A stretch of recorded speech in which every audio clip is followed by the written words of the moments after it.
Right. So I pretty much told you everything that's pretty much going on. The only thing I should probably mention before we get into hate speech is that the other thing about South is quite interesting is there's a lot of industry being developed down here. Like for example, there's a ceramics or quarry being developed which is used for ceramics, bought by an American company. This actually is for again ceramics. We don't think about space, but ceramics, of course, space is very aggressive, and good ceramics are a big part of that as well. So when you start to look carefully and start to put the dots here, you start to realize that the infrastructure that's going in place is actually very much about developing things that you need for space industry. And of course, if you follow that power line from Tiwai Point back to Manapori, what I suspect is that those water levels are going to rise in the near future. And again, this is all about, and so all of our hydro dams, because they're going to be using that fuel to power things like these Microsoft data bank systems, these technologies. They need, heavy, AI and space technologies are very heavy in energy usage.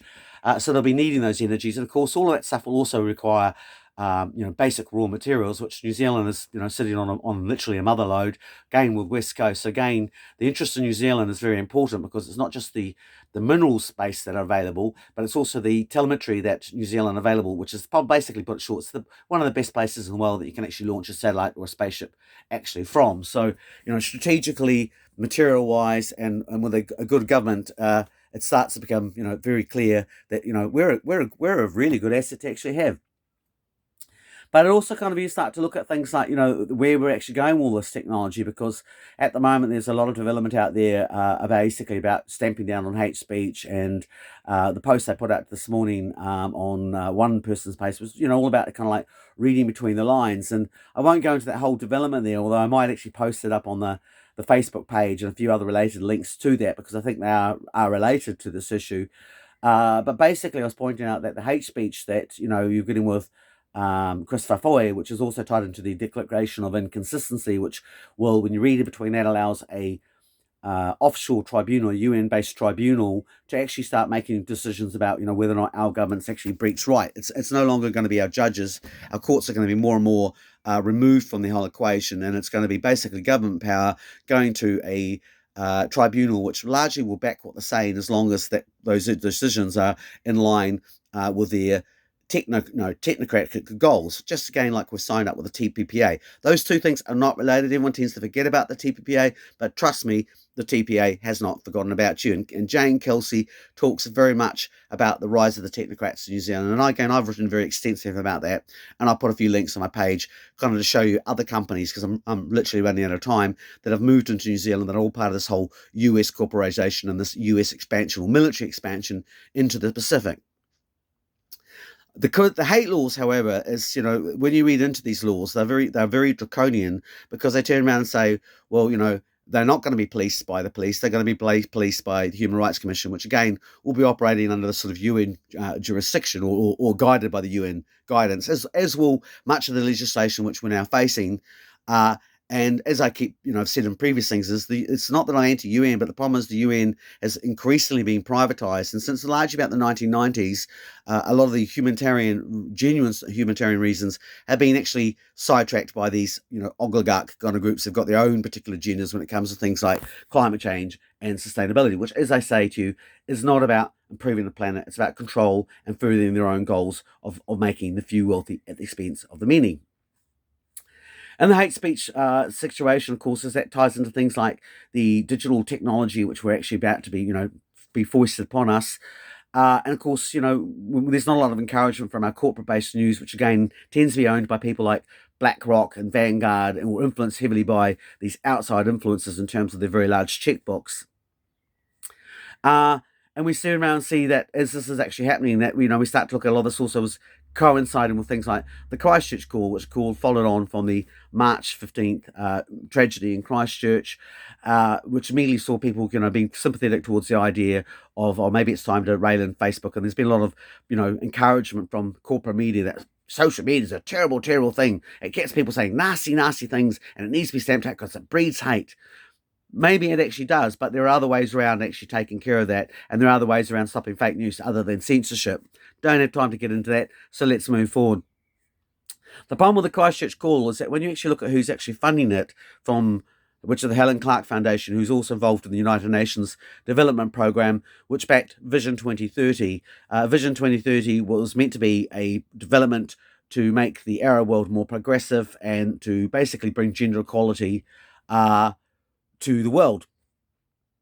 Ultimately, what it actually ended up doing, as we found out once Jamal Khashoggi was chopped up into small bits, having been tracked using this all-evasive surveillance technology, was that Jamal Khashoggi's crime was he exposed that Vision 2030, backed by Lockheed Martin, the same people that actually backed Rocket Lab, was actually basically about entrenching the status quo, protecting these sociopathic patriarchs, and allowing them to become leading developers of smart technology and weapons to be used to oppress the have-nots.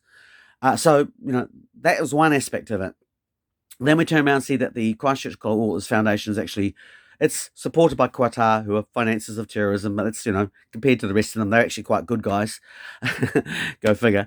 Then you've got the Emirates, who, of course, again, recently the sponsors of with the America's Cup Team Emirates, which Helen Clark is also a patron of, and we discover that the Team Emirates, also the Emirates Prime Minister, who's the CEO of the airline that sponsors Team Emirates, kidnapped his own daughters because they wouldn't follow with his patriarchal rule. One he used commandos, and another one he basically kidnapped her off the streets of London using this technology, which we've been told is there for our own good and our own development, and that don't worry, it's only there to track diseases. Well, that's a complete lie. And again, unfortunately, our corporate media has paid lip service to the fact that it actually has a much wider and nastier agenda in terms of supporting the haves and the have-nots.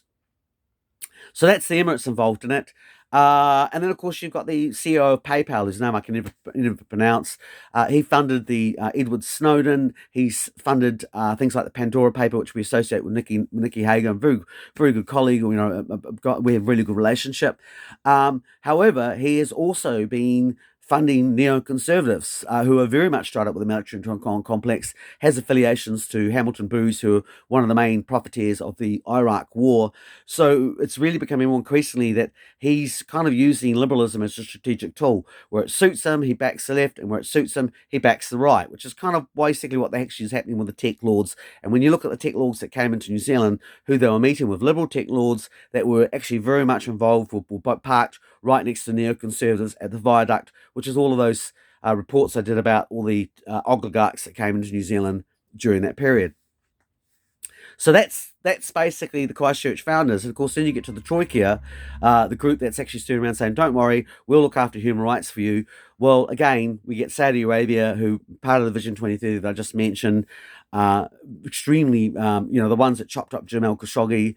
It involves the Emirates, who I've just mentioned. It involves Iran, who on one level, I quite like Iran and Persian culture, but unfortunately, the government also turned around and hung 6,000 homosexuals. So when we start to talk about people that will protect human rights, probably not the people that should be claiming a right to review our justice system, and the people that we want when it comes down to having battles between us and the Crown about whether or not there's been an inconsistency of human rights.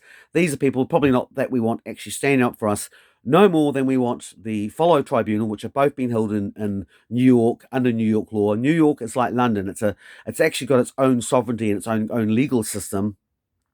So these people will actually be standing up for us, just like the TPA, and it will be a kangaroo court of people representing oligarch tech roles versus and our governments versus us.